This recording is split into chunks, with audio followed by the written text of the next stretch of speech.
নমস্কার বন্ধুরা, আমি কুমকুম ইন্সপায়ার থেকে বলছি। আজকে আপনাদের সাথে শেয়ার করছি পুর ভরা মশলা ইডলি। একেবারেই হেলদি রেসিপি, একদম তেল ছাড়া, শুধু মশলাটাতে সামান্য একটু তেল দিয়ে তৈরি করে নিয়েছি। একবার এইভাবে তৈরি করে খেয়ে দেখতে পারেন। সকাল সন্ধে আপনারা এইরকম টিফিন করে নিতেই পারেন। বাচ্চারাই বলুন আর বড়রাই বলুন, একঘেয়েমি একই রকম টিফিন খেতে কেউই চায় না। মুখ বদল করার জন্য আপনারা এরকম মশলা দিয়ে ইডলি তৈরি করে দিন। এই রকম পুর ভরা ইডলিটা টমেটো সস দিয়ে একবার খেয়ে দেখুন, অপূর্ব খেতে লাগবে। আর এটা সস ছাড়াও খেয়ে নিতে পারবেন, এতটাই সুন্দর খেতে। আমি একটা পুর ভরা ইডলি আপনাদের কাছে ভেঙে দেখাচ্ছি, দেখুন কতটা সুন্দর হয়েছে। এর পুরটা এতটাই সুন্দর যা এটা দিয়ে খেতে খুবই ভালো লাগবে। এমনিও খেতে পারেন আর টমেটো সস দিয়েও খেতে পারেন। এই ইডলিটা তৈরি করার জন্য 1 কাপ মাপ করে সুজি নিয়ে নিলাম। সুজিটা একটা কাঁচের বলে আমি ঢেলে নিলাম 1 কাপ। এই কাপের মাপ করে নিয়ে নিয়েছি। আর এই হচ্ছে সুজির প্যাকেট, এতে মাত্র 200 গ্রাম থাকে। আমি এখানে 1 কাপ সুজিতে হাফ কাপ টক দই দিলাম, আপনারা 1 কাপও দিতে পারেন। আর দিলাম স্বাদ মতন লবণ। দইটা দিয়ে আমি প্রথমে মেখে নেব সুজিটা, তারপর আমি জল দিয়ে এটাকে মাখবো। মোটামুটি আমি মিশিয়ে নিলাম দইয়ের সাথে সুজিটা।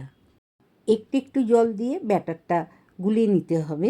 বেশি জল একেবারে দিলে পাতলা হয়ে যেতে পারে, তাই অল্প অল্প জল দিয়ে মেখে নেওয়াটাই ভালো। আমি আরেকটু জল দিয়ে ব্যাটারটা মেখে নিচ্ছি। এইভাবে একটু একটু জল দিয়ে ব্যাটারটাকে মেখে নিতে হবে। এখনও আরও একটু জল লাগবে, আমি আরেকটু জল দিয়ে ব্যাটারটা গুলে নিচ্ছি। যতক্ষণ জল লাগবে একটু করে দিতে হবে, একদম যাতে একবারে মাখলে পাতলা হয়ে যেতে পারে, তাই অল্প করে জল দিয়ে মাখলেই হবে। ব্যাটারটা আমি একটু একটু জল দিয়ে এইভাবে গুলিয়ে নিলাম। এখন এটাকে আমি একটা ঢাকা দিয়ে 20 মিনিট আমি রেখে দেবো।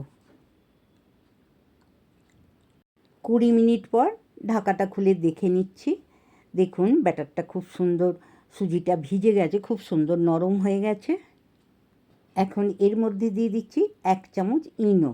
ইনোটা দিয়ে সামান্য একটু জল দিয়ে ভালো করে আমি গুলে নেব। আমি এখানে ইনো দিয়ে গুলে নিলাম, আপনার এখানে বেকিং সোডা দিয়েও গুলে নিতে পারেন। আর খুব সুন্দর করে গুলে নিয়েছি। এই রকম হলেই হবে, বেশি পাতলা করার দরকার নেই। পুরটা তৈরি করার জন্য আমি একটা গাজর গ্রেট করে নিয়েছি, আর নিয়েছি বরবটি কড়াই, এটাকে আমি একটু ভাপিয়ে নিয়েছি। আপনারা পারলে বিনসও নিতে পারেন। একটা কাঁচা লঙ্কা কুচো করে নিয়েছি, আপনারা বেশি ঝাল খেলে দেবেন।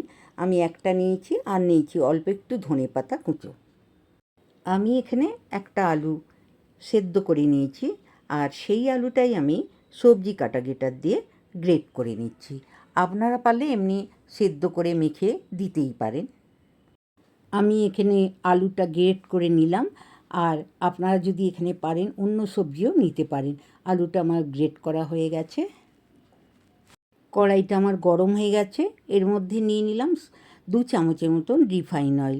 একটা কাঁচা লঙ্কা কুচো করে রেখেছিলাম, সেটা নিয়ে নিলাম। আর সামান্য একটু ধনেপাতা দিয়ে নাড়াচাড়া করে ভেজে নিলাম। কাঁচা লঙ্কা ধনেপাতাটা নাড়াচাড়া করে ভেজে নিয়েছি। এখন এর মধ্যে গাজরটা গ্রেট করে রেখেছিলাম, সেটা দিয়ে নাড়াচাড়া করে নেব, শুধু কাঁচা গন্ধটা চলে যাওয়ার জন্য। একটু নাড়াচাড়া করে নিলাম, নিয়ে এর মধ্যে দিয়ে দিলাম সামান্য একটু লবণ। কষার সময় লবণ দিলে সবজিটা একটু নরমও হয়ে যায় আর টেস্টিও হয়। এর মধ্যে দিয়ে দিলাম বরবটি আমি একটু ভাপিয়ে রেখেছিলাম, এখন এটার সাথে দিয়ে একটু ভেজে নেব। গাজর আর বরবটিটা আমার ভাজা হয়ে গেছে, বেশি ভাজার দরকার নেই, হালকা করে ভেজে নিলেই হবে।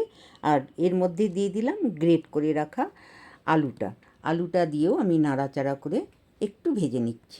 জল খাবারের পুরটা তৈরি হয়ে গেছে। এর মধ্যে দিয়ে দিলাম 2 চামচের মতন বাদামের গুঁড়ো। আমন্ড, আখরোট আর তিল গুঁড়ো করা ছিল, সেটা আমি 2 চামচ দিয়ে দিলাম। বাদাম খাওয়া খুবই ভালো, বাদামেতে আছে ক্যালসিয়াম আর প্রোটিন। ডাক্তারবাবুরা তো খাওয়ার জন্য বলেই থাকেন, তাতে বাচ্চাদের দেওয়ার জন্য আপনারা এইভাবে ব্যবহার করতে পারেন। বাদামের গুঁড়োটা পুরের মধ্যে মিশিয়ে দিলাম আর দিলাম সামান্য একটু হলুদ। এইভাবে পুর করার সময় বাদামের গুঁড়ো দিয়ে তৈরি করলে সকলেই খেতে পারবে আর খাওয়াটা খুবই উপকার। হলুদটা দিয়েও আমি ভালো করে নাড়াচাড়া করে কষে নিয়েছি। এখন দিয়ে দিচ্ছি হাফ চামচ জিরে। জিরে গুঁড়ো দিয়েও আমি একবার নাড়াচাড়া করে কষে নেব। এখন দিয়ে দিলাম সামান্য একটু চিনি, শুধু টেস্ট হওয়ার জন্য। খেতে খুবই ভালো লাগবে এই পুরটা, সেই কারণে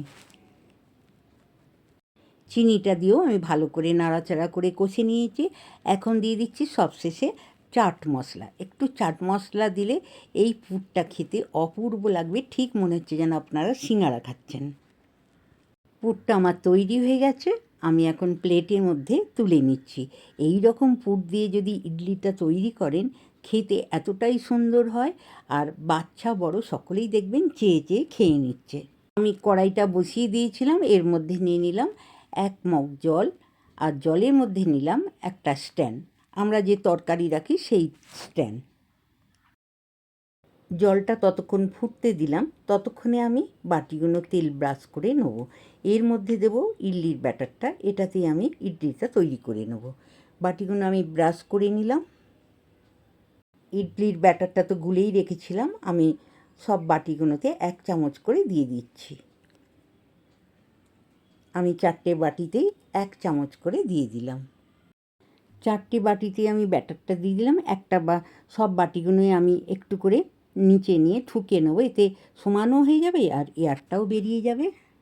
ব্যাটারটার ওপর আমি 1 চামচ করে মশলা পুর দিয়ে দিলাম আর এর ওপরে দিয়ে দিলাম আরও 1 চামচ করে ব্যাটারটা দিয়ে আমি ভালো করে সমান করে নেব। ব্যাটারটা দিয়ে বাটিটাই একটু খালি রাখতে হবে ইডলিটা ফুলে ওঠার জন্য। জলটা ফুটে গেছে, আমি এর ওপরে একটা স্ট্যান্ড দিয়েই রেখেছিলাম। এখন একটা স্টিলের প্লেট দিয়ে দিলাম, দিয়ে 4টে বাটি ওর ওপরে বসিয়ে দিলাম। এখন একটা ঢাকা দিয়ে আমি 10 মিনিট এটাকে ভাপিয়ে নেব। 10 মিনিট হয়ে গেছে, আমি ঢাকা খুলে দেখে নিচ্ছি ইডলিগুলো খুব সুন্দর সেদ্ধ হয়ে গেছে। আমি একটা চামচ দিয়ে দেখে নিলাম। এখান থেকে আমি এখন তুলে নেব সাঁড়াশি দিয়ে, কেননা বাটিগুলো এখন খুব গরম আছে। এখন একটু আমি ঠান্ডা করতে দেব। ইডলিটা এখন ঠান্ডা হয়ে গেছে, আমি একটা ছুরি বা চামচ দিয়ে এইটাকে ভালো করে ধার থেকে একটু খুলে নেব, তারপর আমি চামচ দিয়ে বের করে নেব। একটা ছুরি দিয়ে চারপাশ আমি ঘুরিয়ে নিলাম, নিয়ে ইডলিটা একটা চামচের সাহায্যে তুলে নিলাম। আমি চামচ দিয়ে ইডলিগুলোকে একটা করে তুলে নিলাম। দেখুন এটাও আমি তুলে নিচ্ছি। বাটিতে তেল ব্রাশ করা থাকলে ইডলিগুলো খুব সহজেই উঠে যাবে চামচ দিয়ে। এই দেখুন কত সুন্দর ইডলিটা হয়েছে, আর পুরটা দেওয়ার জন্য একদম নরম তুলতুলে হয়েছে। আমি চামচ দিয়ে খুব সহজেই আমি ইডলিগুলো বের করে নিলাম, কেননা এতে তেল ব্রাশ করা থাকে, তুলতে খুবই সুবিধা হয়। আমি 4টে ইডলি এইভাবে বের করে নিলাম। দেখুন কত নরম আর তুলতুলে হয়েছে, আর পুরটা খুব সুন্দর ভেতরে দেওয়া আছে, নরম বুঝতেই পারা যাচ্ছে। এই রকম মুখরোচক ইডলি একবার খেলে বারবার খেতে ইচ্ছা করবে। 4টে ইডলি তো হয়ে গেছে, আরও 2টো বাকি আছে। আমি একটু চপের মতন এটা গোল করে নিলাম, পুরটা নিয়ে এর মধ্যে দিয়ে দিলাম। এখন আমি ব্যাটারটা এর ওপরে দিয়ে দেবো। এটাও আমি ওইভাবে করে নিলাম, ব্যাটারটা উপরে দিয়ে আমি একটু প্লেন করে নিলাম বা ঠুকে নেব। আর প্লেটের মধ্যে দিয়ে দিচ্ছি 2টো ইডলিকেই। এটাও আমি আগের মতন 2টো ইডলি আর বাকি আছে করে নিচ্ছি। ঢাকা দিয়ে দিলাম, 10 মিনিট অপেক্ষা করলেই হয়ে যাবে। হয়ে গেল, একদম সুন্দর সেদ্ধ হয়ে গেছে। আমি একটা চামচ দিয়ে দেখে নিলাম। এই ইডলিটাও আমার হয়ে গেছে। তাহলে আমি 200 গ্রাম সুজির প্যাকেটে আমি 6টা ইডলি করে নিলাম। খুব সুন্দর জলখাবার একটা, এইভাবে বাড়িতে তৈরি করে একবার শুধু খেয়ে দেখুন। এরকম পুরভরা ইডলি একবার খেলে আপনাদের কিন্তু বারবার খেতে ইচ্ছা করবে, একটাতে মন ভরবেই না। ইডলি রেসিপিটা আপনাদের ভালো লাগলে অবশ্যই একটা লাইক করবেন, বন্ধুদের মধ্যে শেয়ার করবেন আর কমেন্ট করে জানাবেন কেমন হলো। আমার চ্যানেলে নতুন বন্ধু হলে চ্যানেলটি সাবস্ক্রাইব করে আমার পাশে থাকবেন। অবশ্যই একটা লাইক করতে ভুলবেন না। নতুন নতুন ভিডিও আপলোড হলে আপনাদের কাছে পৌঁছে যাবে। ভালো থাকবেন। নমস্কার।